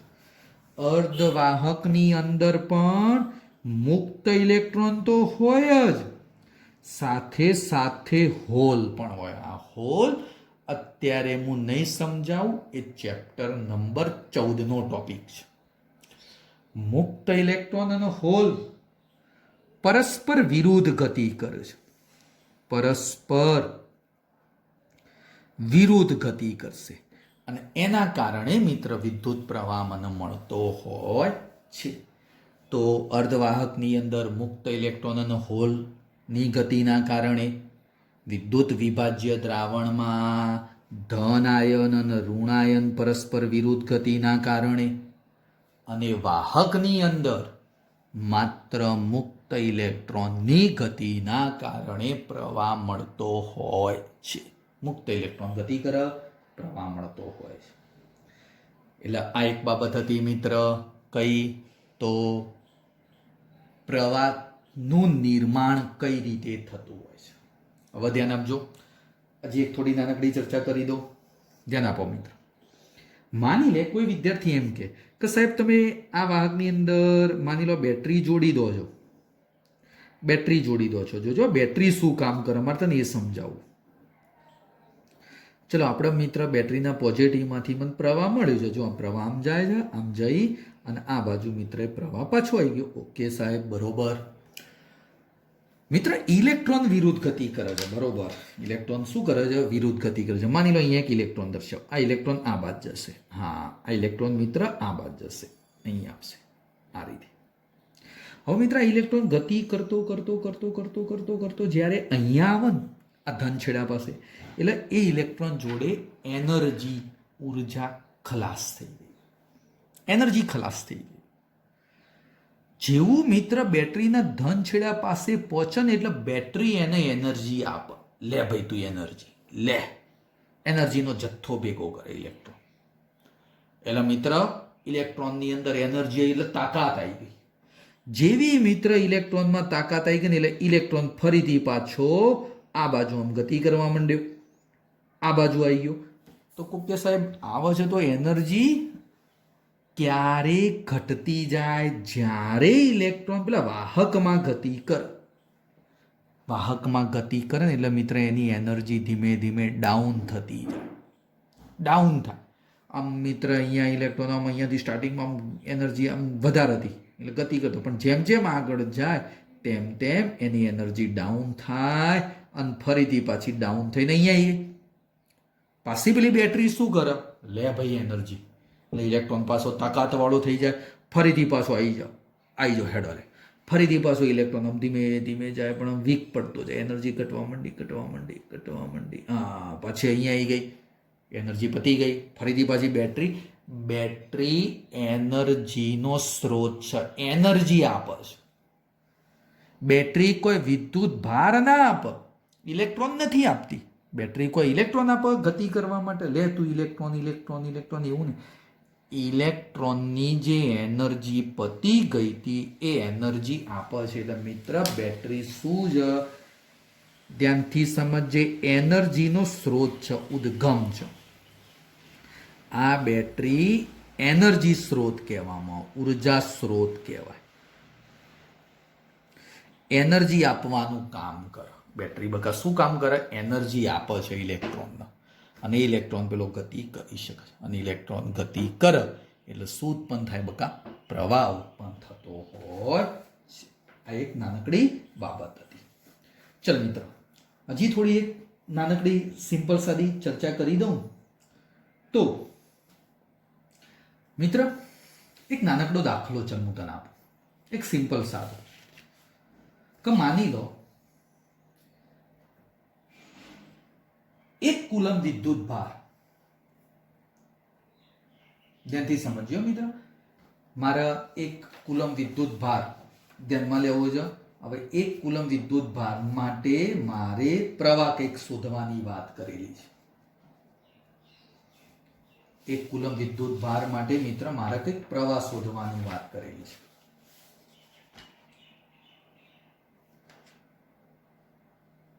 ચલો સોરી, એ બાબત નહીં, હું એક બીજો દાખલો ધ્યાનમાં લઉં છું.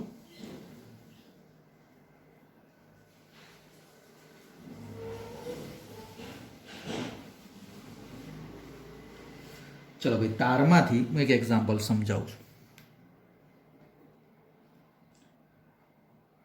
45 મિનિટમાં 0.6 મોલ ઇલેક્ટ્રોન પસાર થાય તો તારમાંથી પસાર થતો વિદ્યુત ભાર ખાલી જગ્યા. ફરીથી બોલું છું. 45 મિનિટ સુધી મિત્ર પ્રવાહ પસાર થયો અને કેટલા, ફરીથી બોલું છું, 0.6 મોલ ઇલેક્ટ્રોન પસાર થયા તો મિત્ર એ તારમાં મળતો પ્રવાહ ખાલી જગ્યા. પ્રવાહ I ઇઝ ઇક્વલ ટુ કેટલો?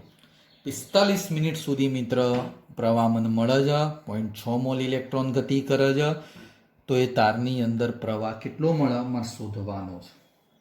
તારની અંદર પ્રવાહ મિત્ર કેટલો મળે શોધવાનો. આ દાખલો મિત્ર હું તમને હોમવર્કમાં આપું છું. આવતીકાલે આ દાખલાનું આપણે સોલ્યુશન આપીને એક નવો ટોપિક સમજવાનો પ્રયત્ન કરીશું. આજે હું આટલા સુધી જ સમજાવું છું. નેક્સ્ટ ટાઈમે એક નવો ટોપિક લઈ તમારી સમક્ષ હાજર થઈશ. Okay, good bye. કોઈ પણ વિદ્યાર્થીને બકા કોઈ પણ પ્રોબ્લેમ હોય તો પૂછી લેવાનું. હો ભાઈ, પૂછી લેવાનું તો મને ખ્યાલ આવશે. Okay, good bye. ચલો મિત્રો, નમસ્કાર. પ્રકરણ 3 પ્રવાહ વિદ્યુત ની અંદર આપણું હાર્દિક સ્વાગત છે. આજે પણ હું પ્રવાહ વિદ્યુતની અંદર કંઈક નવી બાબતો લઈને હાજર થયો છું. એ પહેલા મિત્ર થોડી ચર્ચા કરી દઉં તો બોર્ડ ઉપર તમને દેખાતું જ હોય છે કે એક એક્ઝામ્પલ મેં તમને હોમવર્કમાં આપેલો હતો. કોઈ કહેશે મિત્ર આનો જવાબ તમે લાવી દીધેલો હશે?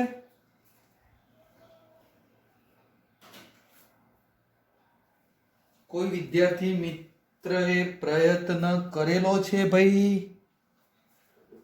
હા, અમુક વિદ્યાર્થીઓએ પ્રયત્ન કર્યો હશે, અમુક તો બસ આ લેક્ચર જોયું પછી બીજા લેક્ચરની ખાલી રાહ જોઈને બેસી રહેવાનું.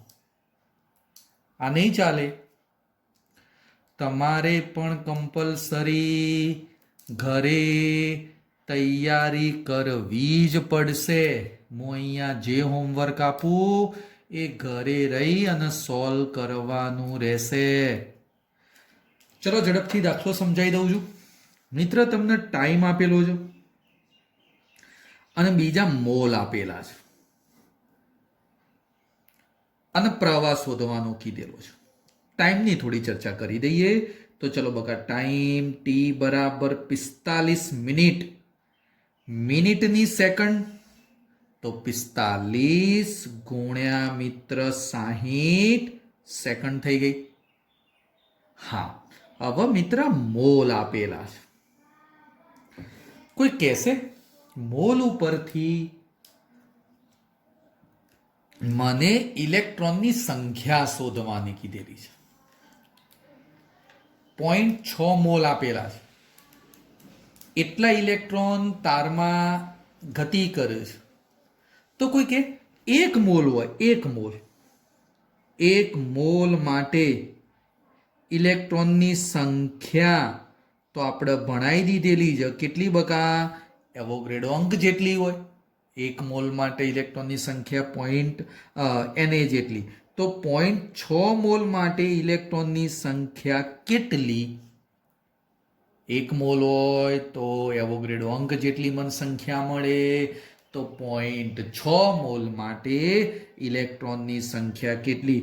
તો સંખ્યા એટલે બકા સ્મોલ n લખેલા છે. હો ભાઈ, 1 મોલ માટે Na, તો 0.6 માટે કેટલી? તો 0.6 ગુણ્યા Na ભાગ્યા 1.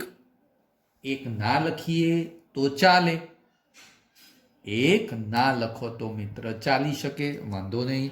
તો ચલો મિત્ર, મને ટાઈમ મળી ગયો અને n મળી ગયો. તો બોલ હવે પ્રવાહનું સૂત્ર કયું ધ્યાનમાં લઉં? તો I બરાબર Q/T અને Q બરાબર Ne/T. બોલ એમાં n આવી ગયો, ઈ તો તને ખબર જ છે, અને ટી પણ આવી ગયો. બોલાનું સાદું રૂપ આપી દો તો તને જવાબ મળી જશે.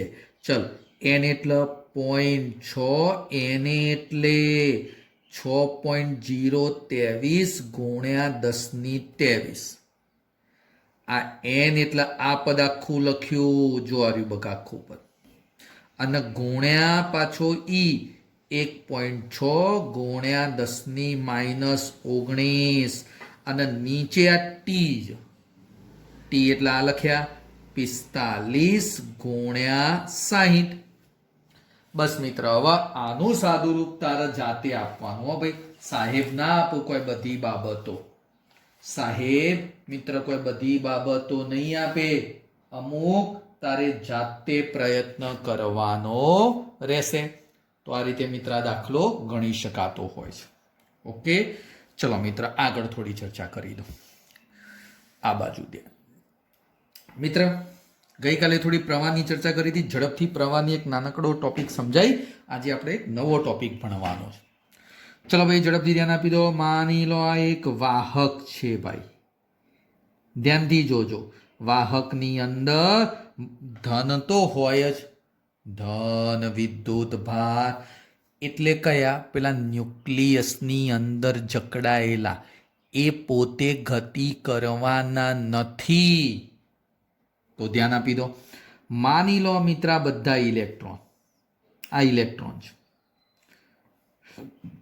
મુક્ત ઇલેક્ટ્રોન આપણે નામ આપી દો, અને વચ્ચે માની લો કોઈ એક આડછેદ છે ભાઈ.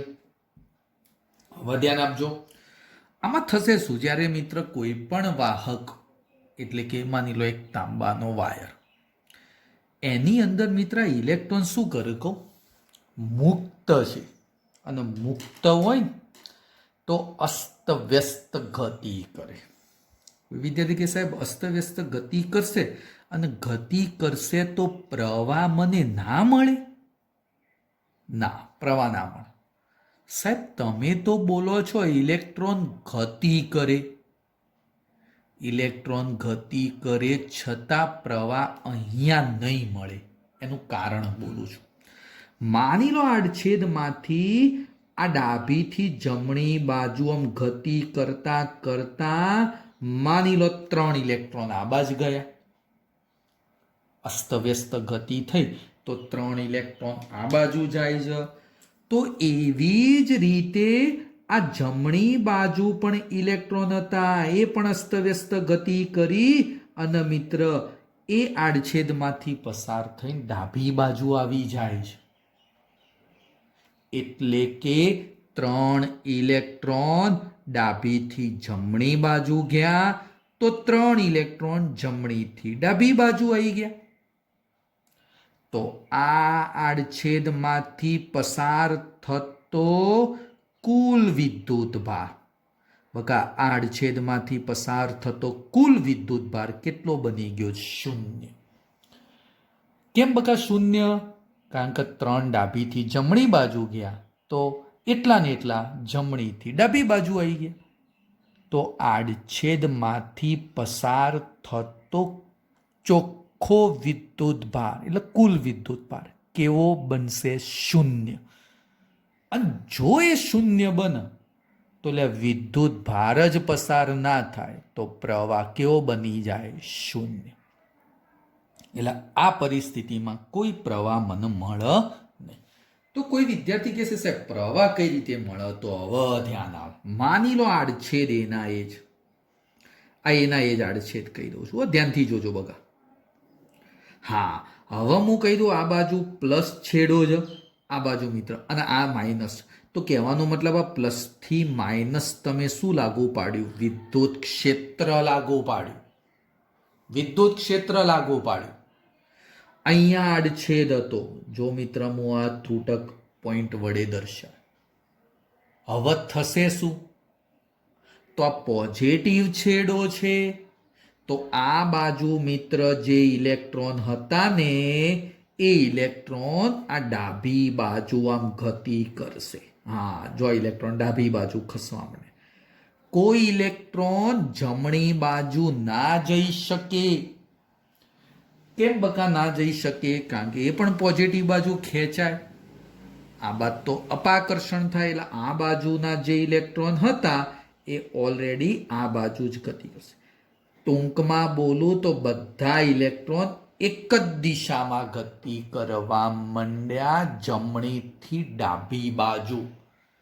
તો હવે આડછેદમાંથી પસાર થતો વિદ્યુત ભાર મળ્યો. આમાં મિત્ર વિદ્યુત ભાર પસાર થયો, અને વિદ્યુત ભાર પસાર થશે ને તો મિત્ર આની અંદર પ્રવાહ મળે. આ પ્રવાહ મને મળી ગયો બકા. સિમ્પલ વસ્તુ હતી. કારણ કે વિદ્યુત ભાર આડછેદમાંથી પસાર થયો, આ પરિસ્થિતિમાં ના થઈ શકે. તો કોકે સાહેબ આ પ્લસ અને માઇનસ કઈ રીતે લાવી શકાય? તો એ બેટરીની મદદથી લાવી શકાય. જો આ બેટરીનો પોઝિટિવ છેડો અને આ બાજુ મિત્ર બેટરીનો નેગેટિવ છેડો. એટલે વિદ્યુત ક્ષેત્ર પ્રસ્થાપિત કરો. વાહકમાં વિદ્યુત ક્ષેત્ર પ્રસ્થાપિત કરો ને તો જ મને પ્રવાહ મળે. એકલો માની લો આ કેબલ લાવી દીધો, એકલો કેબલ જ છે. આગળ જુઓ તો શું આની અંદર પ્રવાહ ઓટોમેટિક મળે બકા? ના મળે. હા, અંદર ઇલેક્ટ્રોન અસ્તવ્યસ્ત ગતિ કરે છે. આની અંદર બકા ઇલેક્ટ્રોન જે ખરા ને એ અસ્તવ્યસ્ત ગતિ કરે છે, પણ ચોખ્ખો વિદ્યુત ભાર કોઈ પણ આડછેદ માટે 0 જ બને. એટલે પ્રવાહ 0 બનતો હોય છે બકા. સમજવા જેવી બાબત હતી. ચલો ઓકે. હવે હું આજનો એક નવો ટોપિક સમજાવું છું, અને એ ટોપિક 10મા ધોરણમાં તમે ભણી ગયા છો. ઓહમનો નિયમ ભણી ગયા છો. અમુક વિદ્યાર્થીઓને ખ્યાલ આવી ગયો ભાઈ ઓહમનો નિયમ તો સાહેબ આપણે ભણી ગયા હતા. હા, બસ એ જ ભણવાનો છે મિત્ર. એ જ નિયમ, એ જ સૂત્ર 10મા ધોરણમાં તમે જે ભણી ગયા હતા ને બકા, એ જ બાબત હું અહીંયા સમજાવું છું. માની લો મિત્ર એક વાહક આડછેદ, એટલે એક વાહક વિદ્યુત ક્ષેત્ર લાગુ પાડેલું છે, પ્લસ માઇનસ. પ્લસ માઇનસ આ રીતે હોય તો ઇલેક્ટ્રોન આ બાદ જાય. હો બકા, જો પ્લસ તરફ જો ઇલેક્ટ્રોન આ બાદ જાય તો આમાં પ્રવાહ વિરુદ્ધ દિશામાં હોય. યાદ કર, રૈવાજિક પ્રવાહ. રૈવાજિક પ્રવાહ બકા ઇલેક્ટ્રોનની ગતિની વિરુદ્ધ દિશામાં હોય. હજી સાંભળ, આ પોઝિટિવ છેડો, આ નેગેટિવ છેડો, તો આ બે છેડા વચ્ચે વિદ્યુત સ્થિતિમાનનો તફાવત V મળે છે. બે છેડા વચ્ચે આ વિદ્યુત સ્થિતિમાનનો તફાવત V મળી ગયો. અને આ વાહક માની લે 25 અંશ સેલ્સિયસ તાપમાને છે. તો સૌથી પહેલી બાબત ઓમનો નિયમ હું બોલું છું, નિયમ, અને લખું પણ છું. નિશ્ચિત ભૌતિક પરિસ્થિતિ, નિશ્ચિત ભૌતિક પરિસ્થિતિ, પરિસ્થિતિ એટલે કયું મકા? નિશ્ચિત ભૌતિક પરિસ્થિતિ એટલે આપણું આ તાપમાન ને બધી આ પરિસ્થિતિ છે. નિશ્ચિત ભૌતિક પરિસ્થિતિમાં રાખેલ કોઈ વાહકના બે છેડા વચ્ચે મળતો વિદ્યુત સ્થિતિમાનનો તફાવત એટલે બકા શું બોલવાનો? વી. બે છેડા વચ્ચે મળતો વિદ્યુત સ્થિતિમાનનો તફાવત વી અને તેમાંથી પસાર થતો પ્રવાહ એટલે બકા આઈ નો ગુણોત્તર અચળ રહે છે. ટૂંકમાં કહી દઉં તો વિદ્યુત સ્થિતિમાનનો તફાવત અને અંદરથી પસાર થતો પ્રવાહ આઈ એનો ગુણોત્તર અચળ રહે છે. બોલ મિત્ર, તને ખબર પડી ગઈ હોય તો V/I ઇઝ ઇક્વલ ટુ અચળ. V/I આ ગુણોત્તર બકા કેવો રહેશે? અચળ. અને તમને ખબર હોય આ અચળને જ કહેવાય આ વાહકનો અવરોધ. અવરોધ એટલે કેપિટલ આર કહેવાય. આ વાહકનો અવરોધ મને મળી ગયો. V/I ઇઝ ઇક્વલ ટુ અવરોધ R. V/I is equal to અવરોધ આર. કોઈ પણ મિત્ર તમે વાહકને નિશ્ચિત પરિસ્થિતિમાં રાખેલો છે, જો નિશ્ચિત પરિસ્થિતિમાં રાખેલો છે, એ વાહકના બે છેડા વચ્ચે મિત્રમાં જેટલો વિદ્યુત સ્થિતિમાનનો તફાવત મળે અને પ્રવાહ મળે. વિદ્યુત સ્થિતિમાનનો તફાવત હોય ને એટલે પ્રવાહ મળે જ. એ બંનેનો ગુણોત્તર કેવો રહેશે બકા? અચળ રહેશે. મુદ્દો સમજવા જેવો હતો. સૂત્ર ખાસ યાદ રહો. સૂત્ર ડગલે ને પગલે, ડગલું ભર્યું પગલું ભર્યું તો આ સૂત્ર આવશે જ. ઓકે, ચલો બગા એનો એકમની થોડી વાત કરી દો. સિમ્પલ. વી એટલે વોલ્ટેજ અને આઈ એટલે એમ્પિયર. વિદ્યુત સ્થિતિમાનનો તફાવત એટલે વોલ્ટેજ અને પ્રવાહ એટલે એમ્પિયર. વોલ્ટેજ અપોન એમ્પિયર અને આને બોલવાનું ઓમ. ઓમ એટલે ઓમેગા. ઓમેગા. શું બોલવાનું? ઓમેગા. ઓમ એટલે મિત્ર એને કહેવાશે ઓમેગા. ચલો બીજી બાબત ધ્યાનથી સાંભળજો મિત્ર. ઓકે. V/A ઓમ ઓમેગા અદિશ રાશિ છે. આમાં કોઈ વસ્તુ બકા સદિશ મને દેખાતી જ નથી એટલે અદિશ રાશિ છે. ત્રીજી બાબત પારિમાણિક સૂત્ર. પારિમાણિક સૂત્ર કઈ રીતે બનાવવાનું તો ધ્યાન આપો. વોલ્ટેજ છે ભાઈ, વોલ્ટેજ યાદ છે બકા? ચેપ્ટર નંબર 2 વોલ્ટેજનું સૂત્ર. ફરીથી બોલું છું, વોલ્ટેજનું સૂત્ર ચેપ્ટર નંબર 2 અહીંયા જુઓ. વોલ્ટેજ એટલે એકમ વિદ્યુત ભાર ઉપર કરવું પડતું કાર્ય W/Q. કાર્ય એટલે પારિમાણિક સૂત્ર તને ખબર છે ને? વિદ્યુત ભાર એટલે પણ પારિમાણિક સૂત્ર તને ખબર હોવી જોઈએ બધા. તો ધ્યાન આપી દો. ચલો વોલ્ટેજ છે તો વોલ્ટેજ એટલે કાર્ય, તો કાર્ય એટલે W/ મિત્ર Q અને પ્રવાહ એટલે I. હવે લખાવો હેડો. કાર્ય M1 L2 T-2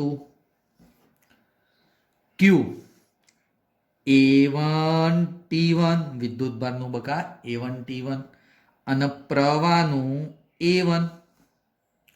જો તમે આનું સાદું રૂપ આલો તો M1 L2 T-3 -2 આ ઉપર આવ્યા -3 અને A-2. આ મિત્ર મને મળી ગયું અવરોધનું પારિમાણિક સૂત્ર. એકમ, અદિશ રાશિ અને પારિમાણિક સૂત્ર, આ 3 બાબતો. ચલો મિત્રો, સૌથી ઉપયોગી બાબત હો ભાઈ, સૌથી ઉપયોગી બાબત. આ બધું અલગ નોટમાં તમારે લખવાનું લે હો, એકલું કોઈ સાહેબ વારે ઘડીએ ના લખે જોય ત્યાં બકા, અલગ નોટમાં આ તમારે બધું લખવાનું રહેશે. ઓકે, ચલો મિત્ર, આગળની ચર્ચા થોડી કરીએ, ધ્યાન આપજો. મિત્ર, ઓમનો નિયમ સૂત્ર મેં તમને ભણાવી દીધું. ચલો, શું ભણાવી દીધું? તો R બરાબર V/I. ઓકે, R બરાબર V/I. પારિમાણિક સૂત્ર ભણાવી દીધું. મિત્ર, એક વસ્તુ તને યાદ કરાવી દઉં. હા પડજો હવે, આ યાદ રાખજે, તને ઘણી જગ્યાએ ઉપયોગ થશે. કયો મુદ્દો? તો ધ્યાન આપજે. વિરસંગ રામજી ચૌધરી, વિરસંગ રામજી ચૌધરી, VRC. અને VRC માં તારે આટલું યાદ રાખવાનું, 12 31 12 32 અને 12 42. 12 31 12 32 12 42. ફરીથી 12 31 12 32 12 42. VRC. કે સાહેબ આ બધું શું છે? આ પારિમાણિક સૂત્ર વીનું, આરનું અને આ મિત્ર બની ગયું સીનું. VRC, વિરસંગ Ramji Chaudhary, VRC. હા, અને આ પારિમાણિક સૂત્ર એટલે ચલો વીનું બોલો તો M1 L2 T-3, આ છેલ્લા બે માઇનસ આવ. આરનું બોલો તો M1 L2 T-3 A-2, છેલ્લા બે માઇનસ. અને આની અંદર આ પહેલા બે માઇનસ થાય. જોજે તું, આ યાદ રાખવાની એક શોર્ટ ટ્રીક છે. VRC, વિરસંગ રામજી ચૌધરી. હા બગા, યાદ રાખજે. VRC 12 31 12 32 12 42. આમાં છેલ્લા બે માઇનસ, આમાં પણ છેલ્લા બે માઇનસ અને આમાં પહેલા બે માઇનસ. ઓકે મિત્ર, સૌથી ઉપયોગી બાબત આ કોના ઉપર આધાર રાખે? ભાઈ અવરોધ તો મેં નક્કી કર્યો, પણ કોના ઉપર આધાર રાખે? તો 3 બાબતો મગજમાં ફિટ કરી દેવા. બહુ જ ઉપયોગી 3 બાબતો, બહુ જ ઉપયોગી. પહેલી બાબત, દ્રવ્યની જાત. દ્રવ્યની જાત એટલે મિત્ર, હું એલ્યુમિનિયમની જગ્યાએ તાંબાનો વાહક લઉં, અવરોધ બદલાઈ જાય. દ્રવ્યની જાત કહું. બીજો શબ્દ મિત્ર, તાપમાન. તાપમાન એટલે 25°C ની જગ્યાએ 30°C મિત્ર તમે લો ને તો પણ અવરોધ બદલાઈ જાય. માની લો એક વાહક ઇન્ડિયામાં જ એનો અવરોધ માપ્યો, એ જ વાહકને અમેરિકામાં લઈ જાઓ ને તો એનો અવરોધ બદલાઈ જાય. કેમ? પરિસ્થિતિ બદલાઈ. પરિસ્થિતિ બદલાઈ જાય, તાપમાન બદલાઈ ગયું એટલે મિત્ર અવરોધ પણ બદલાઈ જાય. આગળ આપણે વ્યાખ્યામાં જોયું ને, પરિસ્થિતિ ઉપર આધારિત છે. અને ત્રીજી બાબત, પરિમાણ. પરિમાણ એટલે તમારા તારની લંબાઈ કેટલી, એની જાડાઈ કેટલી, એ બધા મુદ્દાઓ પર પણ આધારિત બનતું હોય છે. એટલે અવરોધ મિત્ર આટલી બાબતો ઉપર આધાર રાખતો હોય છે. પરિમાણ, દ્રવ્યની જાત અને તાપમાન ઉપર આધારિત હોય છે. ઓકે, ચલ મિત્ર, હજી એક આગળનો મુદ્દો સમજાવી દઉં છું. મિત્ર, આ મારો મુદ્દો ધ્યાનમાં લેવાનો, પરિમાણ. માની લો, ધ્યાનથી જોજે, માની લો બકા એક વાહક મેં ધ્યાનમાં લીધો. જોજો બકા, હા, લંબાઈ L છે અને આડછેદ એ છે. લંબાઈ એલ છે બકા, આડછેદ એ છે. હવે ધ્યાનથી સાંભળો. લંબાઈ એલ મિત્ર મેં ધ્યાનમાં લીધી અને આડછેદ એ ધ્યાનમાં લીધો. મિત્ર તો આ તારનો અવરોધ આર બરાબર વી અપોન આઈ. આ તો સૂત્ર આપણે ભણાવી દીધું. આર બરાબર વી અપોન આઈ આ વાહક માટે. હા, હવે ધ્યાનથી સાંભળજે, ધ્યાનથી સાંભળજે, ધ્યાનથી સાંભળજે. મિત્ર હું આવા ને આવા બે તારના આવી રીતે જોઈન્ટ કરું. ધ્યાનથી જોજે. આ એક તાર સેમ અને એના જેવો સેમ એક બીજો તાર. કોઈ બાબત બદલવાની નહીં. હા, એટલે લંબાઈ એલ એલ, આ આડછેદ એ. હવે ધ્યાન આપજે મિત્ર. હવે અહીંયા આડછેદમાંથી આમ પ્રવાહ પસાર થાય ને, પ્રવાહ, તો આ બંને આડછેદ માટે પ્રવાહ સમાન બને. પરંતુ આ બંને આડછેદ માટે વિદ્યુત સ્થિતિમાનનો તફાવત 2v બની જાય. આમાં v હતો ને તો આમાં 2v થઈ ગયો. પ્રવાહ આવી જ રહ્યો પણ આડછેદ વિદ્યુત સ્થિતિમાનનો તફાવત 2v બની જશે. જો 2v બને તો હવે મિત્ર મને લખાવો r ડેશ. આ v ની જગ્યાએ અહીંયા કેટલા બન્યા? 2v. અને મિત્ર પ્રવાહ તો કેટલો હતો? i જ. તો v અપોન i એટલે તો r બોલવાનું. v અપોન i એટલે બકા શું હતું? r. એટલે આ 2 અને r થઈ ગયો. કહેવાનો મતલબ અવરોધ બમણો થયો. ક્યારે બમણો થયો? ઉપરની આકૃતિ ધ્યાનથી જો. લંબાઈ એલ એલ એટલે લંબાઈ 2l થઈ. લંબાઈ 2l થઈ તો અવરોધ 2r થયો. એટલે કે અવરોધ ચલે છે લંબાઈ. મેન વસ્તુ અવરોધ ચલે છે લંબાઈ. ધ્યાન આપી દે. બોલ લંબાઈ કેટલી? 2l. તો અવરોધ પણ કેટલો? 2r. પ્રમાણ કેવું? સમપ્રમાણ. લંબાઈ ડબલ કરી, અવરોધ પણ ડબલ થયો. તો મિત્ર r ચલે છે l બની ગયો. હજી ધ્યાન આપ.